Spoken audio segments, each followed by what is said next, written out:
নমস্কার, দেখছেন fourth pillar with the people. আমি সোফিয়া। গরম নেই, গরমের ছুটি আছে। আমাদের আজকের আলোচনার শিরোনাম এটি। আমরা জানি প্রচন্ড গরমের কারণে প্রায় 1.5 মাস স্কুল ছুটি দিয়েছে রাজ্য সরকার। এই মুহূর্তে আবহাওয়া পরিবর্তন হয়ে গেছে পুরোপুরি, গরম নেই সেভাবে, কিন্তু তা সত্ত্বেও স্কুল খোলার কোনো উপায় নেই। আমরা জানি স্কুলগুলোতে এমনিতেই শিক্ষক শিক্ষাকর্মীর সংখ্যা অনেক কম, তার উপর এত ছুটি। স্কুলের যে উদ্দেশ্য ছাত্রছাত্রীদের শিক্ষিত করা, সেটি কি কোথাও ব্যর্থ হয়ে যাচ্ছে না? কোন ভবিষ্যতের দিকে আমরা নিয়ে যাচ্ছি আমাদের পরবর্তী প্রজন্মকে? এ নিয়ে আমরা কথা বলবো। আমাদের সঙ্গে রয়েছেন প্রাক্তন আইএএস দিলীপ ঘোষ। দিলীপ বাবু অবসর নেওয়ার পর দীর্ঘদিন প্রতিটি ট্রাস্টের সঙ্গে ঘনিষ্ঠভাবে যুক্ত ছিলেন। রয়েছেন চন্দন মাইতি, একটি স্কুলের প্রধান শিক্ষক, advance society for headmasters and হেডমিস্ট্রেসের সাধারণ সম্পাদক তিনি, এবং রয়েছেন কিঙ্কর অধিকারী, রাজ্য সম্পাদক শিক্ষানুরাগী ঐক্য মঞ্চ। তিনজনকে স্বাগত জানাচ্ছি আমাদের এই অনুষ্ঠানে। প্রথমে দিলীপ বাবু, আপনার কাছে আসি। এই বিষয়টি নিয়ে আপনি কি ভাবছেন? আপনার কি মনে হয়?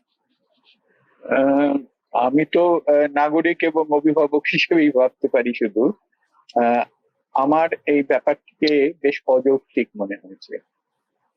যদিও আমি এই মুহূর্তে পশ্চিমবঙ্গবাসী নই, কিন্তু পশ্চিমবাংলায় নাগরিক তো বটে এবং পশ্চিমবাংলার ভোটারও আছেন।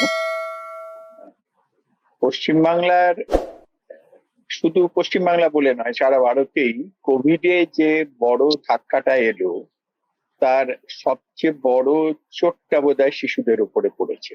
নানান কারণেই পড়েছে।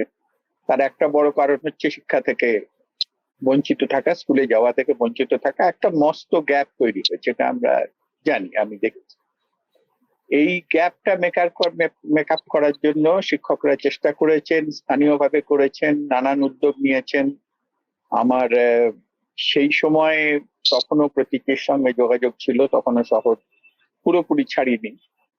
তো তখনও আমরা দেখতাম যে এরা নানান ভাবে চেষ্টা করছেন পাড়ার স্তরে, এমনকি বাড়ি বাড়ি গিয়েও ছাত্রদের ধরে এনে একটু দূরে ওপেন এয়ারে পড়ানো। তো তারপরে যেটা দরকার ছিল সেটা হচ্ছে সবাই মিলে, সরকার এবং সবাই মিলে এই গ্যাপটা ফিল আপ করা। এই ছুটিটা কিন্তু তাতে একটা বড় ধাক্কা দিল। তো সুতরাং আমি এই ছুটিটা অবশ্যই আমার কাছে সমর্থনযোগ্য নয়। আমি মনে করি যে ছুটি, স্কুলটা কখন চলবে চলবে না সেটা একেবারে এক সাইজের জুতো সবার জন্য ঠিক করে দেওয়া, এটাও বোধহয় ঠিক নয়। তবে একটা কথা বলে রাখি, আমি প্রশাসক হিসেবে কখনো শিক্ষা দপ্তরে কাজ করিনি। শিক্ষা সম্বন্ধে আমার যেটুকু যা ধারণা তৈরি সেটা হচ্ছে অবসর নেওয়ার পর প্রতিটি পর্বে। তো সেই পর্বেই একটু ঘনিষ্ঠ হয়েছি, স্কুলের মাস্টারমশাইদের সঙ্গে কথা বলার সুযোগ হয়েছে, অভিভাবকদের সঙ্গে কথা বলেছি, অনেকগুলো সমীক্ষায় অংশ নিয়েছি কর্মী হিসেবে। তো আমার মনে হচ্ছে না এটা ঠিক হচ্ছে। এইটুকুই আপাতত, পরে আলোচনায় বলে আবার আসবো। চন্দন বাবু, স্কুল ছুটি দিয়ে দেওয়া যায়, গরমের জন্য ছুটি বাড়িয়ে দেওয়া যায়, যদি পরিস্থিতি আবার অনুকূল হয় সে সময় কেন আবার স্কুল খুলে দেওয়া যাবে না? এতদিন ছুটি কেন? একেবারেই সোফিয়া, বিষয়টা আমরা যেভাবে দেখলাম যে 22 তারিখে আগে থেকে একটা ছুটি ছিল, যে মে মাসের থেকে ছুটি পড়বে ফার্স্ট উইক থেকে। সেই ছুটিটা হঠাৎ করে আরো এক সপ্তাহ, 1-1.5 সপ্তাহ এগিয়ে 22শে এপ্রিল করা হলো। কারণ আমরা জানলাম পরে 22শে এপ্রিলই হাইকোর্টের একটা ডিভিশন বেঞ্চের, স্পেশাল ডিভিশন বেঞ্চ, যেটা সুপ্রিম কোর্টের রায়ে তৈরি হয়েছিল, সুপ্রিম কোর্টের নির্দেশে স্পেশাল ডিভিশন বেঞ্চের একটা অর্ডার বেরোবে। সেই অর্ডার একটা বড় ধাক্কা হবে, যেখানে 26,000-এর চাকরি বাকরি নিয়ে অনিশ্চয়তা তৈরি হবে। এবং সেটাকে জাস্ট মানে তার ধাক্কা থেকে নিজেকে সামলানোর জন্য শিক্ষা দপ্তর করলো কি, একেবারে ছুটি ঘোষণা করলো। কারণ ওই সময় তারা স্কুলে যাবে যাবে না, একটা অস্থিরতা তৈরি হবে, কে যোগ্য কে অযোগ্য শিক্ষক এই নিয়ে মিডিয়ারা ঝাঁপাবে। হঠাৎ করে আরো 1 সপ্তাহ 1.5 সপ্তাহ এগিয়ে দিয়ে ছুটিটাকে 22শে এপ্রিল করা হলো। আগে 2রা মে ইত্যাদি থেকে ছুটি ছিল, সেটাকে এগিয়ে 22শে এপ্রিল দিয়ে দেওয়া, এবং 2রা জুন পর্যন্ত এই ছুটি থাকবে। এই ঘোষণা গুলো প্রিপোনমেন্ট হল, প্রিপোন করে দেওয়া হলো ছুটিটাকে। তাহলে ছুটিটাকে ইচ্ছে মতো এগোনো যায়, পিছনে যায়, রাবারের মতো বাড়ানো যায়, যা খুশি করা যায়। কিন্তু একবারও কি তারা ভাবলেন কারা এই ছুটি চেয়েছিলেন, কেন প্রিপোনমেন্ট হলো? তাদের কি এইবারে আমি একটা গভীরভাবে লক্ষ্য করলাম, ছুটির যে নির্দেশটা শিক্ষা দপ্তর ঘোষণা করলো, তাতে এক লাইনও বেসরকারি শিক্ষা ব্যবস্থা নিয়ে তারাও বন্ধ থাকবে, তাদের আওতা থাকবে, বিগত দিনে লেখা ছিল, সেটা লেখা হলো না। গরম তাদের স্কুলে পড়ে না, মানে বেসরকারি জায়গায় পড়লে গরম থাকে না, যা গরম থাকে গরমের নামে যে ছুটি চলে সরকারি বিদ্যালয় এই একেবারে শেষ কথা, যে পাঠশালা বন্ধ, এই গোছের সেই সত্যজিৎ রায়ের ছবির মতো পাঠশালা বন্ধ। সৌমিত্র কে জানাচ্ছে যে পাঠশালা বন্ধ, চলো আজকে ঘোষণা করা হচ্ছে আজকে পড়াশোনা আর হবে না। এই যে প্রবণতাটা তৈরি করছে তার কতগুলো কারণ আছে। এক হচ্ছে শিক্ষক শিক্ষিকার অভাব দীর্ঘদিন ধরে রয়েছে, সেটাকে ঢাকা। দুই, যারা বেকার, মানে এই যে বিশাল সংখ্যক একটা বেকারত্ব, 8-10 বছর ধরে নিয়োগ নেই, সেই নিয়োগ না থাকার ফলে যে সংখ্যক বেকারত্ব তৈরি হয়েছে, তার থেকে এই যে 1 লাখ পরীক্ষার্থী পরীক্ষা দিল, তার মানে ফেল করলো, অকৃতকার্য হলো, তার দায় এই পর্ষদ নেয় না, শিক্ষা দপ্তর নেয় না। এদের অবস্থাটা কি দাঁড়াবে? এরা পরিযায়ী শ্রমিক হবে। এখন থেকে তাদের বলে দেওয়া হচ্ছে, অর্থাৎ আমাদের সাইকেলের ক্ষেত্রে কোনো বছর বিশ্রাম নেই, কোনোবারে ট্যাবের খামতি নেই, তাহলে খামতিটা যত আছে শিক্ষা দেওয়ার ক্ষেত্রে। এই যে পুষ্টি নিয়ে বিরাট বিরাট কথা আমরা শুনছিলাম, যে এবারে তোমরা পয়লা বৈশাখ চিকেন খাও, ফল খাও, এ খাও ও খাও করে বলা হলো, ওই খাওয়াই শেষ হয়ে গেল। তারপরে আর এই যে অতিরিক্ত ছুটিটা, গরমের ছুটি আমাদের জেনারেলি পড়তো রবীন্দ্র নজরুল জন্মজয়ন্তী হয়ে ছুটিটা হতো, অর্থাৎ 20-22 তারিখের পর মে মাসে, তারপরে ছুটি পড়তো। সেই ছুটিটাকে এগিয়ে গিয়ে একবারে 22শে এপ্রিল। আমরা তো মানে গরমের দেশের লোক নাকি একবারে ঠান্ডা দেশের লোক? তা সেখানে একটু গরম পড়লে রে রে করে সব স্কুলের উপরেই অভিঘাত, যত ঘাত সব স্কুলের উপরে সে পড়ে। আমরা সে কারণে দেখলাম যে রবীন্দ্র জয়ন্তী, নজরুল জয়ন্তী, যেটা কালচার, বাঙালির সংস্কৃতি, তাকে ভুলিয়ে দেওয়া হলো।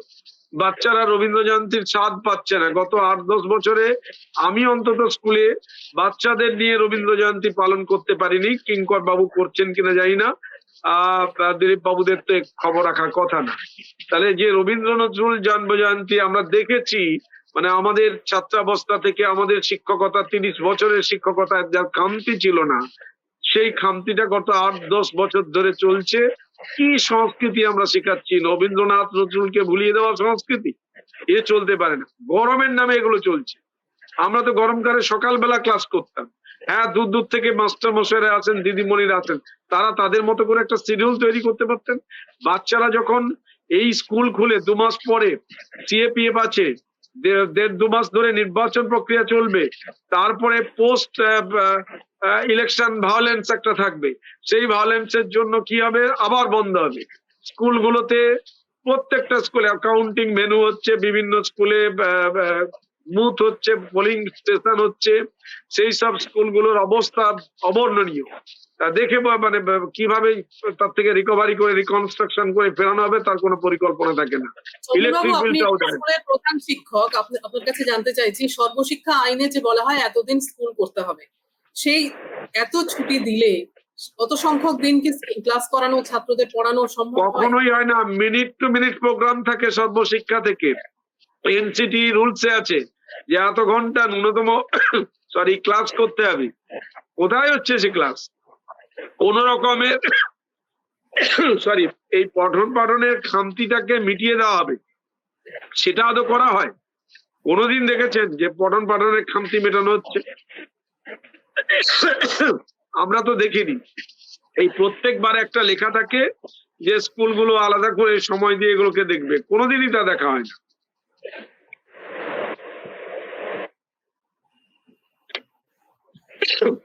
সেক্ষেত্রে আমাদের পরিষ্কার বক্তব্য যে শিক্ষা দপ্তর এটা প্ল্যানফুলি করছে। শিক্ষক নিয়োগ থাকবে না, বেসরকারিকরণের অবাধ দরজাকে খুলে দেওয়া হবে। দিনের পর দিন আমাদের বসিয়ে রেখে যোগ্য অযোগ্য শিক্ষকের নাম ধরে এমন করে ডাকতে শুরু করবে যাতে করে স্কুল সম্পর্কে, শিক্ষা প্রতিষ্ঠান সম্পর্কে মানুষের বিরূপ মনোভাব তৈরি হয়। আজকে মাদ্রাসাগুলোতে সেই group D, group C teacher 2012 সালের পর থেকে নিয়োগ নেই। যেটুকু ছিল উচ্চশ্রী, উমুক তুমুক ট্রান্সফারের নামে তাদের সব শহরমুখী করেছে।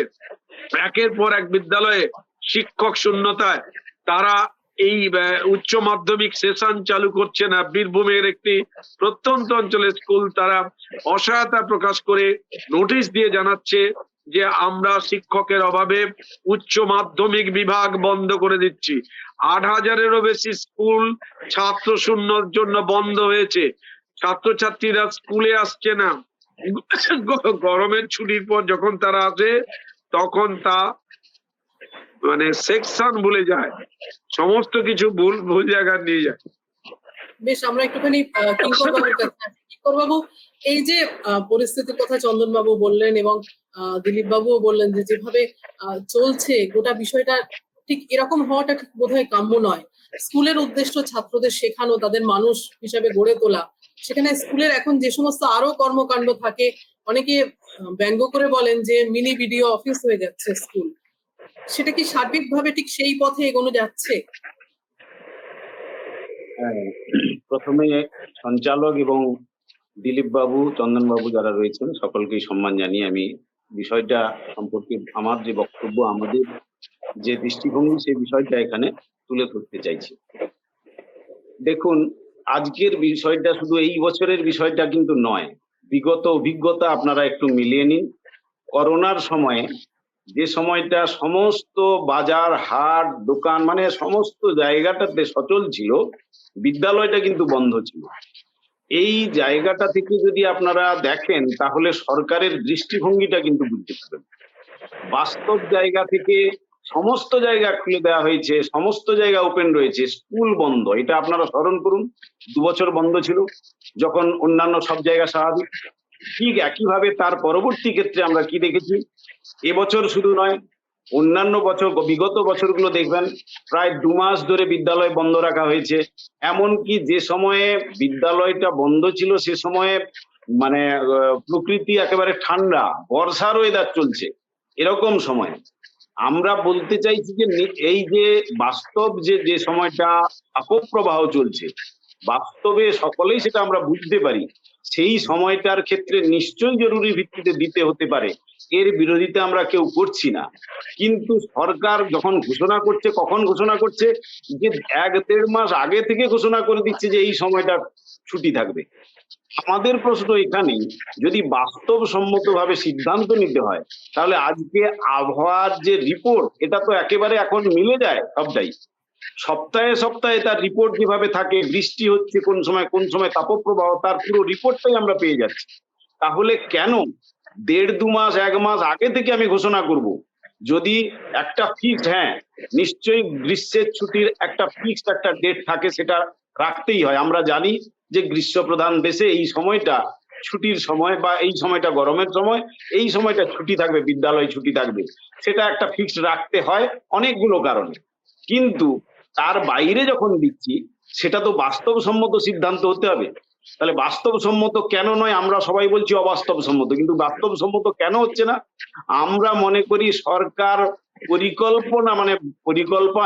পরিকল্পনাহীন যে পদক্ষেপ, তার পিছনেও কিন্তু একটা উদ্দেশ্য রয়েছে।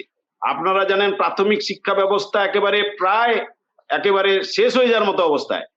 পুরোপুরি ভাবে দেখবেন প্রায় 50,000 যদি সরকারি স্কুল থাকে, প্রায় 50-52,000 বেসরকারি স্কুল হয়ে গেছে। কেন হলো?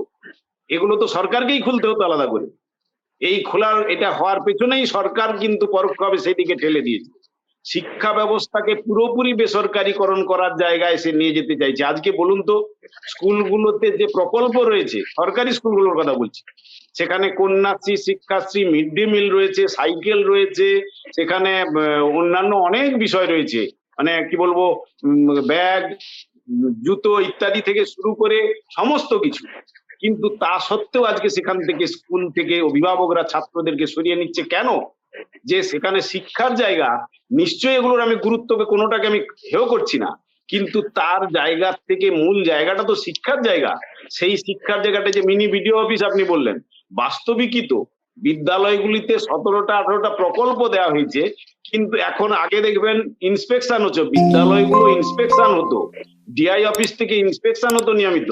এখন আর সেই ইন্সপেকশন হয় না, এখন ইন্সপেকশন হয় সোজা হেডমাস্টার সাহেব, এখানে চন্দনবাবু রয়েছেন, হেডমাস্টার সাহেব রুমে ঢুকে গেলেন, ঢুকে গিয়ে কন্যাশ্রী কি হয়েছে, শিক্ষাশ্রী কি হয়েছে, বা অন্যান্য যে প্রকল্পগুলো ঠিক করেছে করা হচ্ছে কিনা, সেটাকেই কিন্তু আসল দেখে বেরিয়ে যাচ্ছেন। এডুকেশনের বিষয়টাই কিন্তু তারা গুরুত্ব দিচ্ছেন না। তাহলে এটা কি বলবো আমরা, সরকার শিক্ষা ব্যবস্থাটাকে বাস্তবে টিকিয়ে রাখতে চাইছে? এই কথাটা বাস্তব যে পরোক্ষভাবে, মানে যেটাকে শিক্ষক শিক্ষিকাদের শিক্ষাকর্মীদের হেয় প্রতিপন্ন করে তোলা হচ্ছে, যা কিছু শিক্ষার কালো ছায়া সেটাকে প্রমাণ করা হচ্ছে যেন শিক্ষকরা তার জন্য দায়ী, শিক্ষাকর্মীরা তার জন্য দায়ী।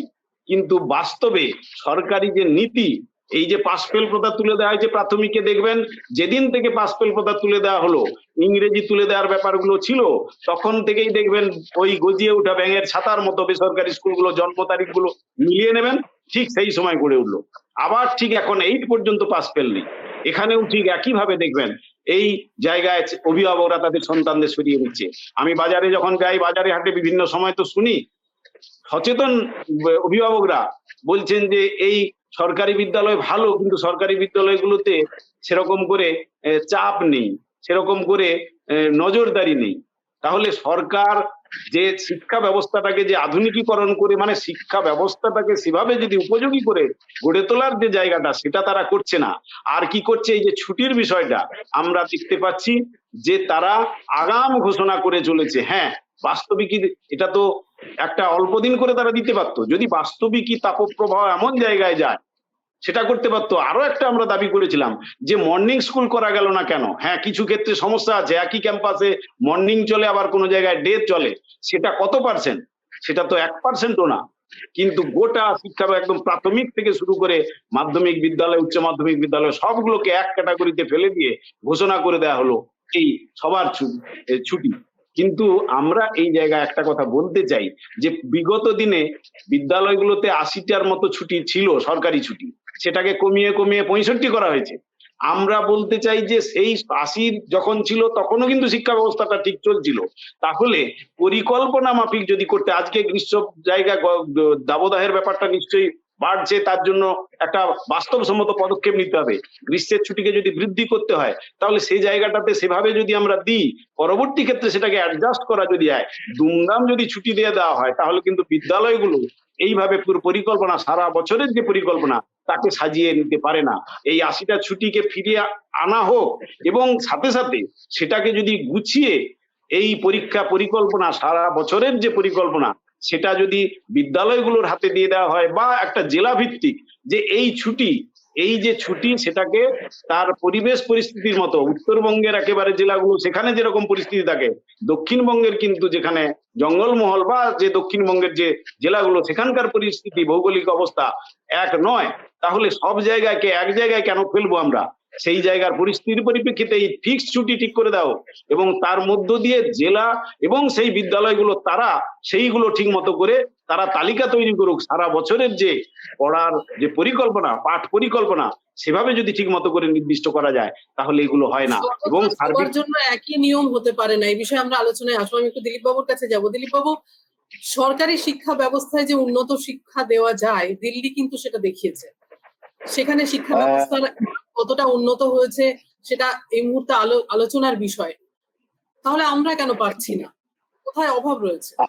আমি আপনাকে বলি যে আমি দিল্লি অব্দি যেতে যাব না, আমি পশ্চিমবাংলাতে থেকেই বলবো যে পশ্চিমবাংলায় আমি 2012 থেকে 2019 অব্দি, 20 মানে প্যান্ডেমিকের লকডাউনের আগে পর্যন্ত বহু স্কুলে আমার যাওয়ার সুযোগ হয়েছে, বহু মাস্টারমশাইয়ের সঙ্গে কথা বলার সুযোগ হয়েছে, ছাত্রদের সঙ্গে কথা বলেছি, অভিভাবকদের সঙ্গে কথা বলেছি নানান সমীক্ষার সুবাদে, অবকাশে। এবং এই সমীক্ষাগুলো কোনোটা ইউনিসেফের, কোনোটা প্রতিচিহ্নিকের, কোনোটা কোনো বিদেশি গবেষণা সংস্থার সঙ্গে কাজ করতে গিয়ে, তাতে আমার নজরে কিন্তু পশ্চিম বাংলাতেই অনেক ব্যতিক্রমী স্কুল এসেছে, নজরে এসেছে। আমি দেখেছি এরকম বহু স্কুল আছে, বেশ কিছু স্কুল আছে, বহু যদি নাও বলি, বেশ কিছু স্কুল আছে যেখানে ছাত্ররা স্কুল বন্ধ থাকলে তাদের মন খারাপ থাকে। এবং আমি এরকম অনেক শিক্ষককে দেখেছি যারা চ্যালেঞ্জ নিয়ে বলেছেন যে একটি শিশুকে যদি আমি 4 থেকে 5 ঘন্টা দিনে পাই তাহলে তাকে আমি কিছু শেখাতে পারবো না, এটা অসম্ভব, এটা হয় না। সুতরাং পশ্চিমবাংলার ভেতরেই অনেকগুলো ব্যতিক্রমী উদাহরণ আছে, আমি এই মুহূর্তে নাম করছি না, কিন্তু এরকম স্কুলের নাম করা যায়, এরকম স্কুল আমি দেখেছি, উত্তরবঙ্গে দেখেছি, দক্ষিণবঙ্গেও দেখেছি। এই যে আমাদের যে দর্শনটা, পুরো ব্যাপারটাই যে সেন্ট্রালাইজেশন, আমরা একটা অদ্ভুত জায়গায় চলে যাচ্ছি যে সবটাই রাষ্ট্র ঠিক করছেন, রাষ্ট্র ঠিক করবেন কটা স্কুল আসবে, রাষ্ট্র ঠিক করছেন কখন করবে। এইখান থেকে বোধহয় আমাদের পুরনো স্কুলের দর্শনে ফিরতে হবে খানিকটা। অর্থাৎ স্কুলটা কেবল রাষ্ট্রের সম্পত্তি নয়, স্কুলটা শিক্ষকের, স্কুলটা ছাত্রের, স্কুলটা অভিভাবকদের এবং স্কুলটা সমাজের। যেটা কিঙ্কর বাবু বললেন আমি একদম একমত, যে তাপপ্রবাহ যখন বয় তখন তো একইভাবে সারা রাজ্যের ওপর দিয়ে বইছে না, একইভাবে তো সারা রাজ্যের 10 কোটি মানুষ তো এফেক্টেড হচ্ছেন না। 1, 2, তাপপ্রবাহ যদি বয় সেটা তো শুধু স্কুলে বইছে না, বাড়িতেও তো বইছে। তো অনেকগুলো বিকল্পের কথা ওনারা নিজেরাই বললেন, সকালে স্কুল করা যেতে পারে। বস্তুত এরকম স্কুল আমি দেখেছি যারা নিজেরা উদ্যোগ নিয়েছেন যে স্কুলে যাতে বাচ্চাদের গরম কম লাগে, তারা কমিউনিটি থেকে চাঁদা তুলে পাখার ব্যবস্থা করছেন, অন্যান্য গরম কমানোর, ছাত্রদের যাতে একটু স্বস্তিকর আবহাওয়ার মধ্যে পড়তে পারে সেটাও করছেন, করার উদ্যোগ নিচ্ছেন। কিন্তু এটা ছাড়তে হবে, রাষ্ট্রকে ছাড়তে হবে। রাষ্ট্র নিশ্চয়ই পেডাগজি ঠিক করবেন, রাষ্ট্র নিশ্চয়ই টেকনিক্যাল স্কুলের যেটা কি বলবো মানে টেকনিক্যাল কম্পোনেন্ট পড়ানোর, পঠন পাঠনের, সেটা শিক্ষকরা ঠিক করবেন, এক্সপার্টরা ঠিক করবেন। কিন্তু এই বাকি স্থানীয় ব্যাপারগুলোতে হস্তক্ষেপ করার তো কোনো প্রয়োজন নেই। যে কত দিন স্কুলে পড়া হওয়ার কথা, যে কত ঘন্টা পড়া হওয়ার কথা, সেটা করতে গেলে সমাজকে, কমিউনিটিকে একসঙ্গে নিতে হবে, অভিভাবকদের আসতে হবে, সবাই মিলে এই সলিউশনটা করতে হবে। অর্থাৎ স্কুলটা আরো খারাপ ভাবে বলতে গেলে কেবল রাষ্ট্রের সম্পত্তি নয়, এটা কিন্তু সমাজের। এবং রাষ্ট্র এবং সমাজ নিয়ে রবীন্দ্রনাথ যে দ্বন্দ্বের কথা বারবার বলতেন যে রাষ্ট্র সব ব্যাপারে সমাজের মধ্যে নাক গলা, এটা অনভিপ্রেত।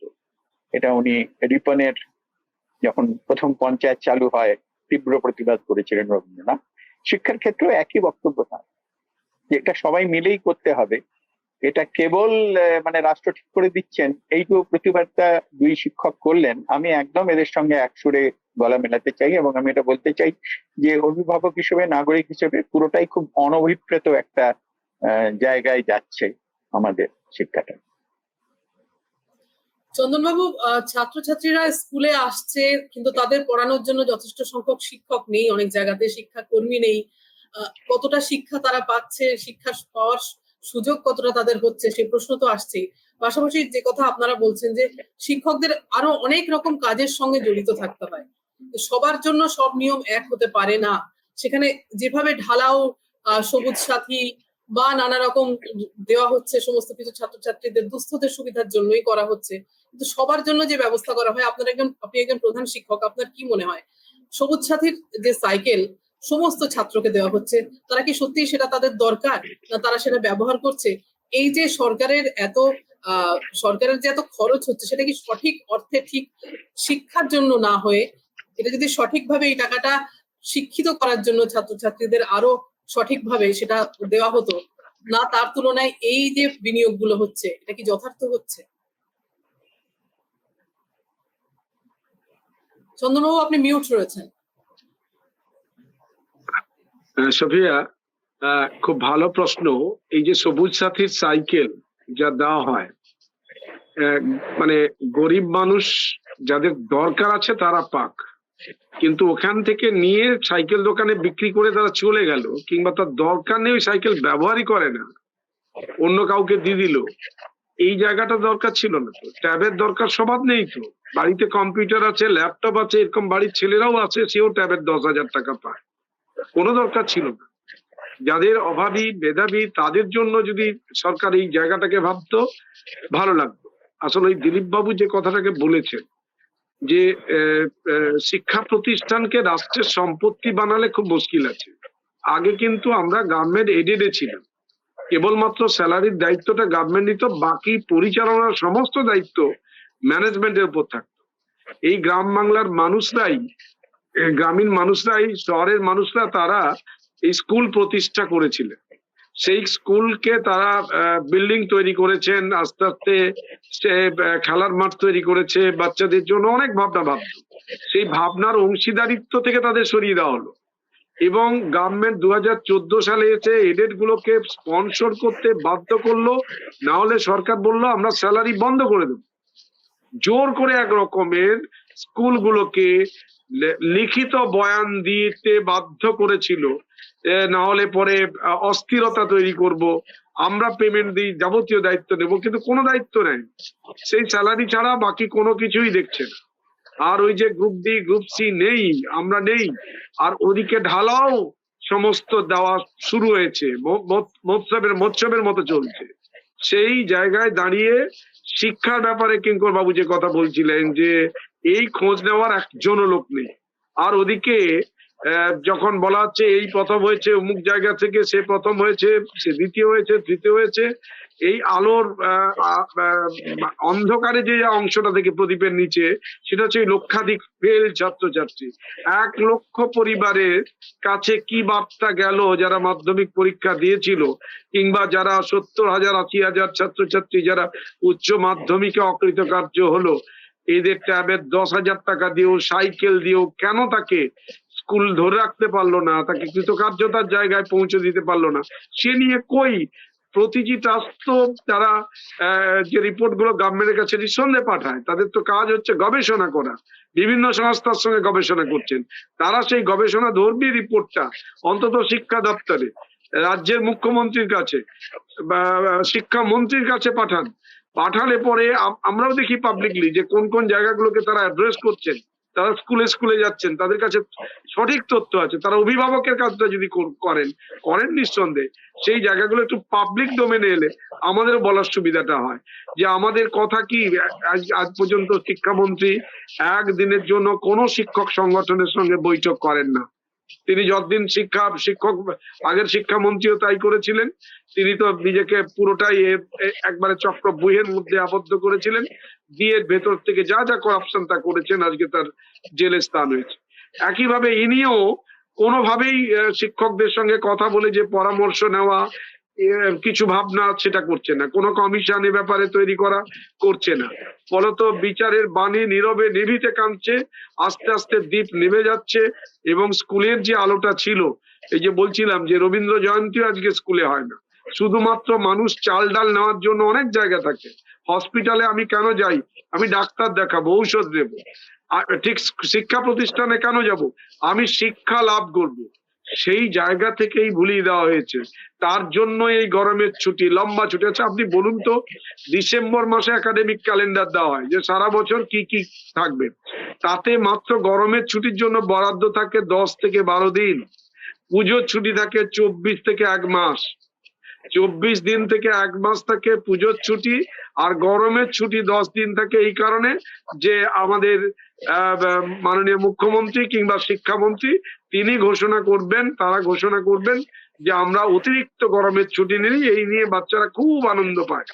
আজকে যখন নোটিশ দিচ্ছিলেন আলিপুরদুয়ারের প্রধান শিক্ষক, তাকে 5ম শ্রেণীর সোয়েটার পরা বাচ্চা বলছে গরমের ছুটি কেন, এখন তো শীত ঠান্ডা আছে, সোয়েটার পরা বাচ্চাটা জিজ্ঞাসা করছে।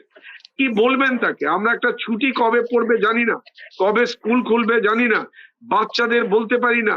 এই বাচ্চাদের এই যে 11-এর সেমিস্টারের মাধ্যমে যে 11-এর ক্লাস শুরু হওয়ার কথা, অনলাইন ক্লাসগুলোকে অন্তত চালু করা, সে নিয়ে কোনো নির্দেশ থাকে? এখন অনলাইনে বাচ্চাদের 4-এর বাচ্চাও তার স্কলারশিপের জন্য অনলাইন করে, 2য় শ্রেণীর বাচ্চাও করে।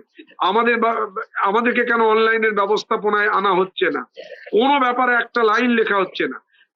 সবাই যেমন কিরকম একটা চুপচাপ আছে, সবাই ব্যস্ত আছে হাইকোর্টে সুপ্রিম কোর্টে কি করে স্টে অর্ডার নিয়ে এসে নিজেদের বাঁচানো যায়, এছাড়া অন্য কোনো জায়গা নেই।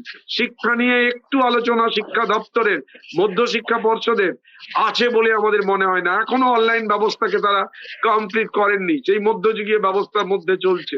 কিভাবে চলবে আগামী দিন? সত্যি সত্যি সোভিয়া, এই গরম নেই, গরমের ছুটি আছে, এই প্রাসঙ্গিক একটি বিষয়কে সামনে এনে আমার মনে হয় এটা যত বেশি মানুষের কাছে পৌঁছাবে, তারা এই ভোটাধিকার প্রয়োগ করছেন, তাদের জানা উচিত যে শিক্ষা লাভ যদি না করে প্রজন্মের পর প্রজন্ম ধ্বংস হবে। এই যারা হাজার দিন তার বেশি দিন ধরে গান্ধী মূর্তির পদদেশে ধর্নায় বসে আছে, তারা উপযুক্ত যোগ্য ছিল। 8,000-এর বেশি যদি এসএসসি দাঁড়িয়ে বলছে সুপ্রিম কোর্টে যে আমরা 8,000-এর বেশি করাপশন করেছি, বলছে 8,000-এর বেশি করাপশন করেছি, অযোগ্য শিক্ষক, তারাও আরো পড়িয়ে যাবেন, তারাও স্কুলে থাকবেন, তারাও খাতা দেখবেন, তারাও প্রশ্ন করবেন, ক্লাসে পড়াবেন, কি করে দাঁড়াবেন তারা? কি ভয়ঙ্কর অবস্থার মধ্যে ফেলে দিয়েছে। লজ্জা লাগে এখানকার শিক্ষা ব্যবস্থা নিয়ে কথা বলতে গেলে। বিহার, উত্তরপ্রদেশ কিভাবে এগিয়ে যাচ্ছে, দিল্লি কিভাবে এগিয়ে গেছে। আপনি বলছিলেন সোফিয়া ম্যাম যে দিল্লির শিক্ষা ব্যবস্থায় 4 লক্ষ পরীক্ষার্থী বাইরে থেকে এসছে। What Bengal things today, India will think tomorrow. আজকে কি দাঁড়াচ্ছে? আজকে দাঁড়াচ্ছে যে আমরা অন্যদের দেশে, অন্য রাজ্যের দিকে তাকিয়ে আছি। উড়িষ্যায় দেখুন তাদের শিক্ষা ব্যবস্থা, কারোরই গরমের ছুটি পড়েনি, আমাদের ছুটি। আপনি গরমের ছুটি 1 মাস আগে থেকেই দিন না, আগে থেকে দিন না, আমরা তৈরি থাকি। হঠাৎ করে গরমের ছুটি, হঠাৎ করে তো গরমটা পড়ে না। গরমের দেশে গরম পড়বে এটা স্বাভাবিক, তখন বরফ পড়বে না। এটা কাশ্মীর না। আমাকে ভাবতে হবে, আমার পরিকল্পনা থাকে, একাডেমিক ক্যালেন্ডার থাকে, তাকে কি করে হ্যাম্পার করি। দিনের পর দিন এটা চলছে। এই কথাগুলো যে ওদের কানে যাচ্ছে না তা নয়, সবটা জেনে শুনে করছে, বেসরকারিকরণের অবাধ দরজা খুলে দিচ্ছে। প্রাথমিক বিদ্যালয়ের পরিবর্তে যে বিকল্প ব্যবস্থা, নার্সারি স্কুল তৈরি করেছে, যেখানে মাধ্যমিক পাশ করেনি তারাও এসে পড়াচ্ছে, ঠিক একইভাবে উচ্চ প্রাথমিক, মাধ্যমিক এবং উচ্চ মাধ্যমিক বিদ্যালয়গুলোকে ধ্বংস করার চক্রান্ত চলছে। এই চক্রান্তকারীদের অ্যাকচুয়ালি শাস্তি শুধু জেল দিলে হবে না, এরা আগামী দিনে কিন্তু একটা কলঙ্কিত ইতিহাস রচনা করছে, সেই ইতিহাস এদের ক্ষমা করবে না। যাই আজকে মানুষকে এদিক ওদিক করে বুঝিয়ে ডোল রিলিফ দিয়ে হয়তো চালিয়ে যাবে, কিন্তু ইতিহাস ক্ষমা করবে না যে এই সময় শিক্ষক নিয়োগ না করে যারা অবসর নিয়েছেন তাদের শূন্যপদ, আগে থেকে শূন্যপদ প্রায় 3.5 লক্ষ শূন্যপদ। উচ্চ মাধ্যমিকে বহু বিষয় পড়ানো হচ্ছে যাতে শিক্ষক শিক্ষিকা নেই, বিষয় শিক্ষক শিক্ষিকা নেই। আগামী দিন আরো ভয়ঙ্কর, সেটা মানে এই অন্ধকার তাকে তাকে মানে সবাই আমরা বুঝতে পারছি যে অন্ধকারটা সামনে আসছে, কিন্তু এই অন্ধকার থেকে আলোতে পৌঁছানোর কোনো দিশা শিক্ষা দপ্তর, মধ্য শিক্ষা পর্ষদ করছে না। তারা একটা পরীক্ষা নিয়ে সারা বছরে একটা মধ্য শিক্ষা পর্ষদের কাজ হচ্ছে একটা পরীক্ষা নেওয়া। কোনোদিন তারা সিলেবাস নিয়ে একটা কথা বলে না, কোনোদিন একটা একাডেমিক ক্যালেন্ডার সঠিকভাবে রূপায়ণ করতে পারে না।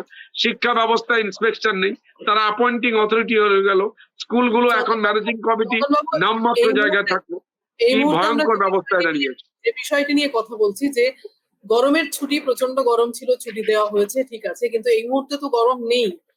এই মুহূর্তে স্কুল খোলার জন্য তাহলে কি ব্যবস্থা করা যেতে পারে? আপনারা এক দায়িত্বপূর্ণ পদে রয়েছেন, আপনি একজন স্কুলের প্রধান শিক্ষক, কি চিন্তা ভাবনা আপনাদের? আপনারা কোনো রকম আবেদন জানাবেন বা কোনো আন্দোলন কি করলে স্বাভাবিক শিক্ষার পরিবেশটা বজায় থাকে, সে ব্যাপারে কি চিন্তা ভাবনা? আমরা দেখেছি, করোনার সময়ও দেখেছি, সবকিছু খুলেছিল, হাটে বাজারে আমরা যাচ্ছি, আমরা সমালোচনার মুখে পড়ছি। আমরা এই সরকারকে কেউ বলেনি, কোনো অভিভাবক মহল থেকে বলেনি, কোনো শিক্ষক সংগঠন থেকে বলেনি, মানে দায়িত্বশীল শিক্ষক সংগঠন বলতে যা বোঝায় তারা কেউ আমরা দায়িত্ব নিয়ে বলিনি যে আপনি গরমের ছুটি দিন।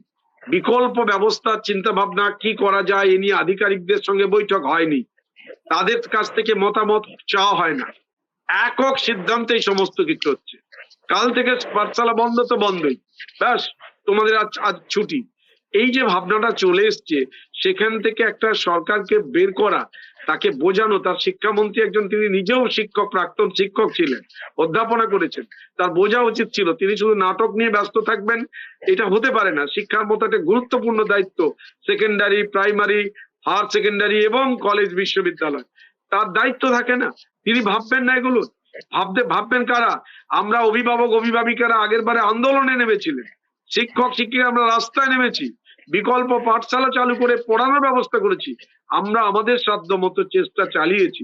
কিন্তু সামগ্রিকভাবে রাষ্ট্র যখন কুক্ষিগত করে কোনো কিছুকে, সে এমন ভাবে আষ্টে পৃষ্ঠে জড়িয়ে ধরে, সেখান থেকে তাকে বোঝানো খুব কঠিন। এই যে করাপশনের মাধ্যমে যারা নিয়োজিত হয়েছে, এই যে করাপশন, মানে 8,000, আপনি ভাবুন 8,300 বলছে সিবিআই রিপোর্ট অনুযায়ী যে এই 8,300 আউট অফ প্রায় 26,000, সেই 26,000-এ প্রায় 1/3 করাপশনের মধ্যে আসছে। দাঁড়িয়ে বলছে, বলার পরও সেই 8,500-কে আইডেন্টিফাই করে আলাদা করার ক্ষমতা রাখছে না, ওদেরকে দিয়ে গুলিয়ে সুপার নিউমারি পোস্ট ইত্যাদি করে তাদেরকে নিয়োগ করতে চাইছে। আমাদের কথা হচ্ছে যে অবিলম্বে এই অযোগ্য শিক্ষকদের বাদ দিয়ে যোগ্য শিক্ষকদের মর্যাদাপূর্ণ জায়গায় রেখে আমাদের মর্যাদা ফিরিয়ে দিক। গরমের নামে এইগুলোকে ঢাকা দেওয়ার জন্য, এইগুলো যাতে সামনে বেরিয়ে না আসে, এই ঢাকা দেওয়ার জন্য দিনের পর দিন ছুটির বাহানা চলবে না। গরমের নামে ছুটি চলছে, অ্যাকচুয়ালি ছুটির নামে ছুটি নেই।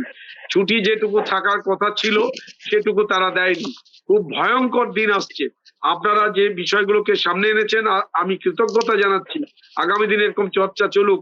এই 6 মাস পরে সেমিস্টার, প্রতি 11-এ 2টো করে। এই বাচ্চাগুলোর কি অবস্থা হবে?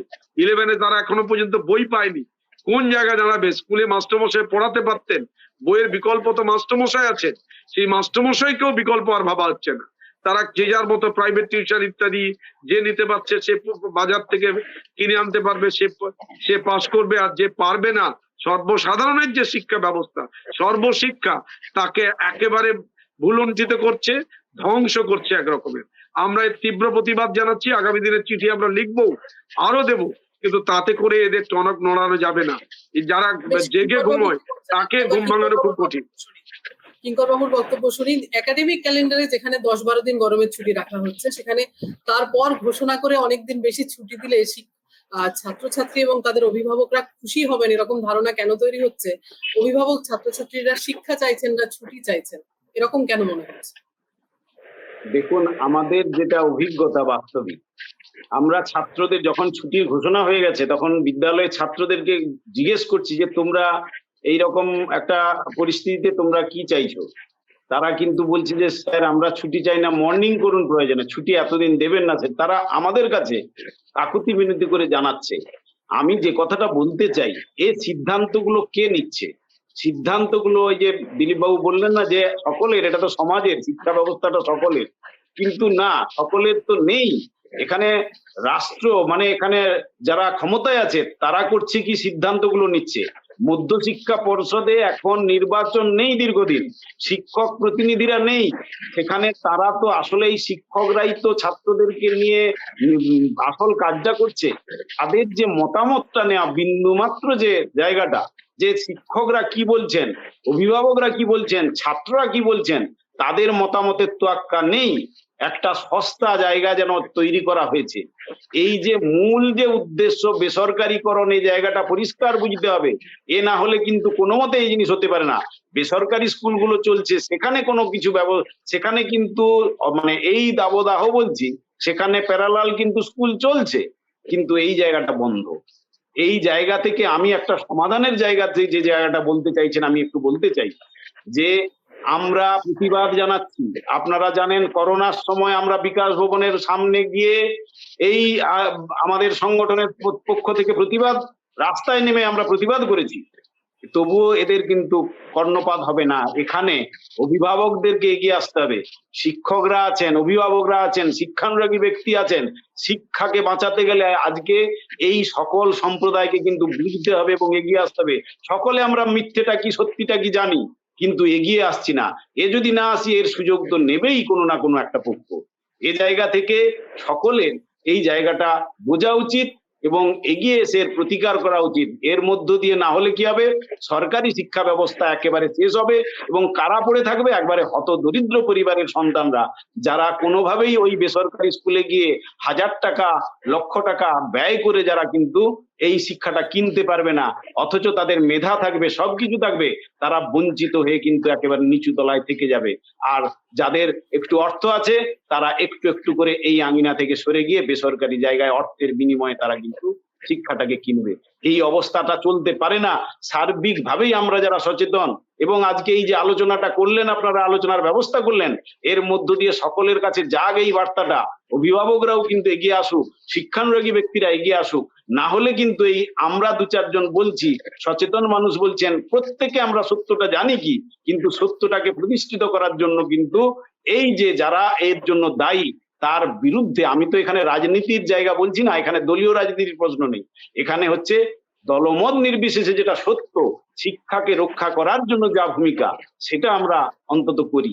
তা যদি না করি তাহলে আমরা কিন্তু ভবিষ্যৎটা দেখবো এরকমই, ওই বড় বড় বিল্ডিং ঝাঁ চকচকে হবে, সরকারি ব্যবস্থা ক্রমশ কিন্তু ক্ষীণ হবে, ওই হতদরিদ্র পরিবারের মতো যেভাবে প্রাইমারি স্কুলের অনেক আমি আছে, কিছু ব্যবস্থা আছে ব্যতিক্রমী বলছি না, কিন্তু ম্যাক্সিমাম যে জায়গাটা চলে গেছে একেবারে, যে হতদরিদ্র পরিবারের সন্তানরা গুটি কয়েক তারাই পড়ে আছে, আর বাকি সব বাদ ধরে চলে যাচ্ছে। কেননা মানুষ জানে শিক্ষা এমন একটা জিনিস, একটা রিক্সাওয়ালা পর্যন্ত তার সন্তানকে তার গটিবাটি বিক্রি করে হলেও তার যা কিছু শেষ সঞ্চয় আছে তাকে দিয়ে সন্তানটাকে শিক্ষিত করতে চায়, তার জন্য সে বেসরকারি একটা নার্সারি স্কুলেও পর্যন্ত নিয়ে যাচ্ছে যে এখানে হবে। তাহলে এই জায়গায় হবে না কেন?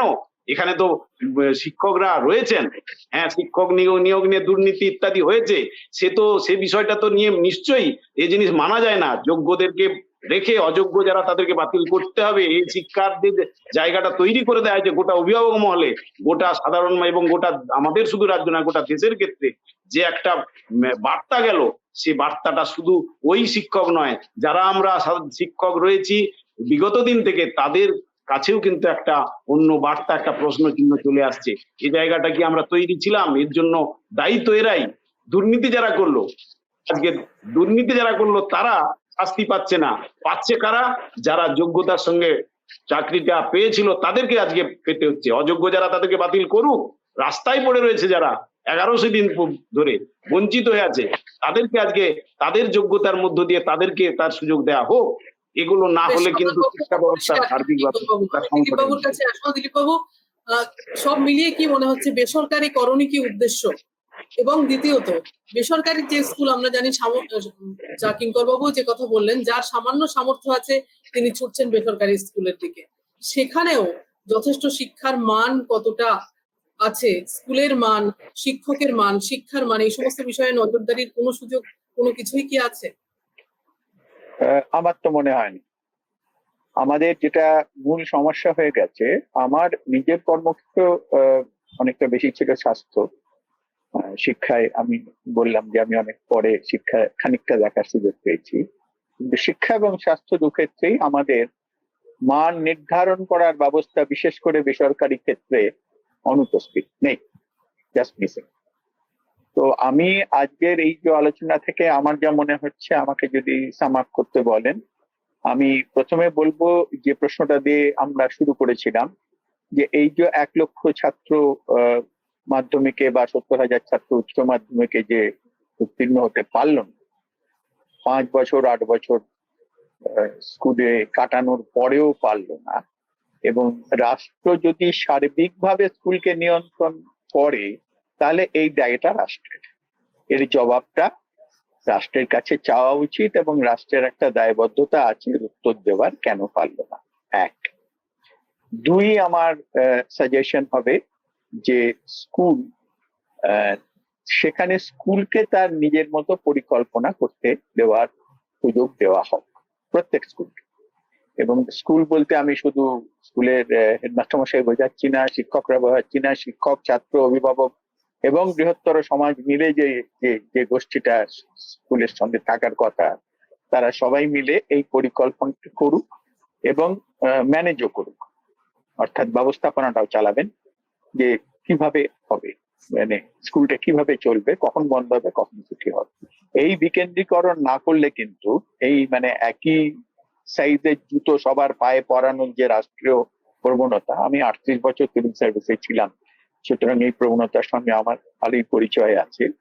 এটা কিন্তু আমাদের সমস্যার একটা বড় মূল। কোথাও একটা আমাদের নিজেদের অধিকার, নাগরিক হিসেবে অধিকার, ছাত্র হিসেবে অধিকার, শিক্ষক হিসেবে অধিকার, এটাকে এস্টাবলিশ করার একটা আন্দোলন সবাই মিলে গড়ে তুলতে হবে। সেটাকে আন্দোলন বলুন, জনমত বলুন, যেভাবে বলুন।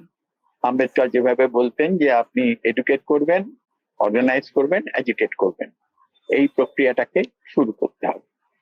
আর 3 হচ্ছে এই আরেকটা প্রসঙ্গ চন্দনবাবু তুলেছেন, এই যে প্রাইভেট টিউশনি। অবশ্যই, কিন্তু আমি প্রাইভেট টিউশনি একটা রোগ, এবং ভারতবর্ষের মধ্যে যেটুকু পরিসংখ্যান দেখা যায়, কাগজে যেটুকু পড়ি, তাতে দেখি যে প্রাইভেট টিউশনিতে পশ্চিমবাংলা একেবারে গোড়ার দিকে আছে। কিন্তু তার কারণ এই নয় যে আমাদের সব শিক্ষক পড়াচ্ছেন না। আমি এরকম বেশ কিছু স্কুল আগে গোড়াতেই বলেছি, দেখেছি যেখানে প্রাইভেট টিউশনি ছাড়াই ছাত্ররা ভালো রেজাল্ট করছে, যেখানে ছাত্রের মান অনুযায়ী মাস্টারমশাইরা এক্সট্রা এফোর্ট দিচ্ছেন।